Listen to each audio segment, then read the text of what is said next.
Thanks for the invitation, and I'm sure I can speak for my colleagues in warning you, advising you that we much prefer to be on the other side of asking the questions.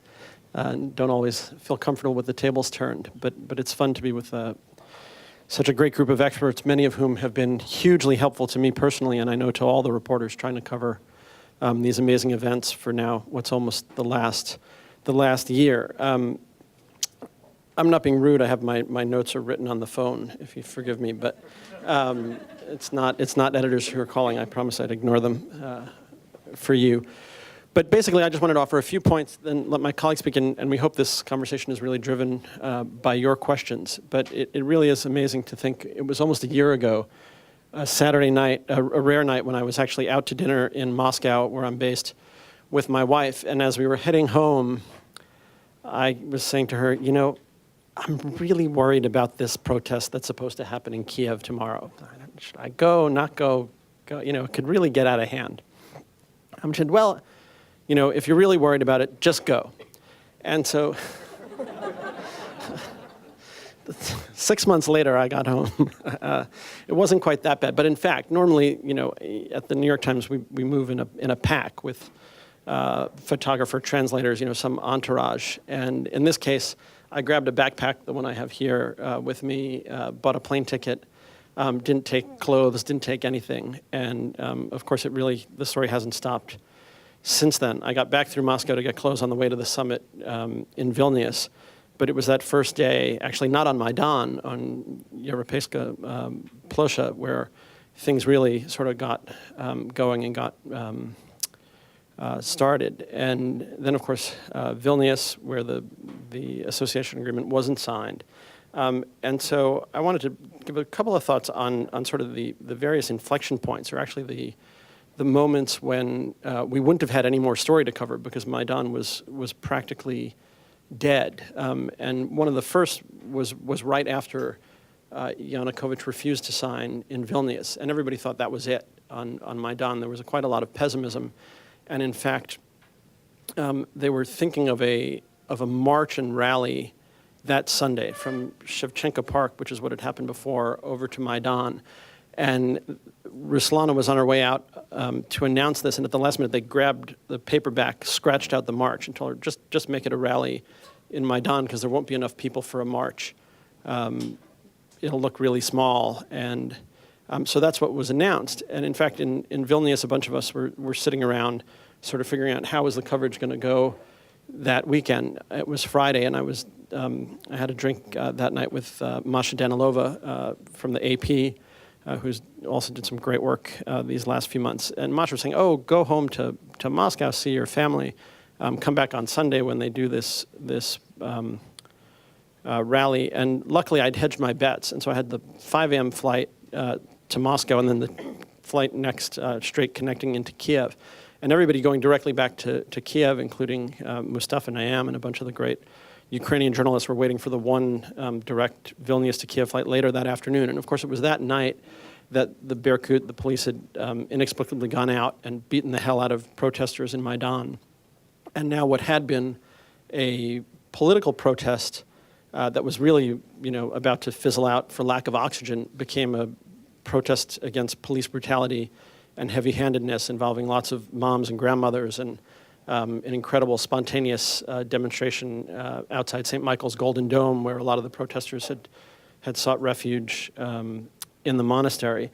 But just jumping ahead, in a more cosmic sense, of course, this whole situation has really tested the limits of independent journalists to report truth in the face of official sources that are just outright manufacturing information. And we've experienced that on all sides, particularly from the Moscow side, but certainly not exclusively. And this has been one of the more challenging things. And to the point of it not being exclusively, one of the more frustrating moments for me was in December, it was actually the day that Toria Nuland, who for a while was the only person in Washington paying much attention to anything going on in Ukraine, came and saw the crowd on Maidan and then met in the trade unions building with the entire opposition leadership. Klitschko, Yatsenyuk, Poroshenko was there, Tyanibok, Jeff Pyatt, the American ambassador, was there. And in this meeting, she basically repeated over and over again a single mantra, which is the United States wants a constitutional solution. And it was over and over again, and the message was very clear to the folks on Maidan. You must live with Yanukovych until the next elections. And having been told that after this meeting by folks on both the American and the Ukrainian side, that's the story I wrote. And we now operate, this is sort of backdrop to the whole circumstance, we operate in a 24-hour nonstop news cycle, right? Nothing waits until the next morning's paper anymore. And so within an hour or two, there was a story on nytimes.com that said Toria Nuland met with the opposition folks on Maidan and told them they've got to live with Yanukovych. She went ballistic, and she and both Jen Psaki in Washington called, screaming and yelling at editors that this isn't what she said, because she didn't want to be seen as in any way siding with Yanukovych.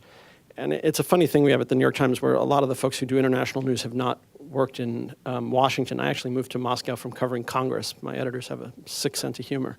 And you know, I'm accustomed to this, and I would have just ignored it, but my editors were very sensitive to this really aggressive push. And to walk back the story, not completely, it still made the same point about you have to live with Yanukovych, but at the very top was a much more gentle, you know, mumbo jumbo again about the constitutional solution, and not making clear. What she was saying was the United States does not want you to remove Yanukovych from power.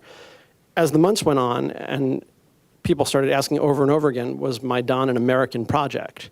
You know, had Washington not pushed back so hard and made clear that, in fact, they were not looking to oust Yanukovych from power, that's not what they were counseling and advising, it might have been much easier for them to convince the world that this was not, in fact, a revolution built on Toria Nuland's biscuits. But in any event, you know, it is a remarkable thing to see that, in fact, people forget that the public often does drive public policy, and that's one thing we've seen, you know, from the very beginning of this. Of course, Maidan, a lot of us transitioned then to Crimea, where we encountered a very different set of circumstances, and again, more frustration. You know, at some point, this was later in the spring, after I think the first ceasefire was announced in Donbas, that I tweeted in frustration, you know, first we had an invasion that wasn't an invasion, now we have a ceasefire that isn't a ceasefire, so can the reporters just go home?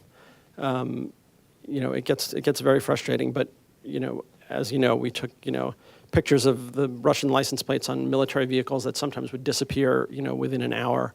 Spent a lot of time chatting with the little green men, and also encountered a lot more aggression. I mean, I think any independent reporter will tell you this, that for all of the chaos and tumult and bloodshed that took place in and around Maidan, journalists were never targets. Journalists were never seen as the enemy, certainly not Western journalists.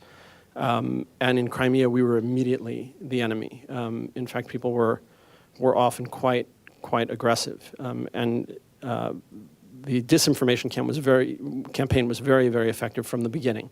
By the time we were there, you know, this is days after Yanukovych fled Kiev and after Russian soldiers appeared, that people were convinced, you know, there was a fascist takeover underway throughout Ukraine, and didn't want to hear anything to the contrary. I had one woman outside a base that had just been taken over.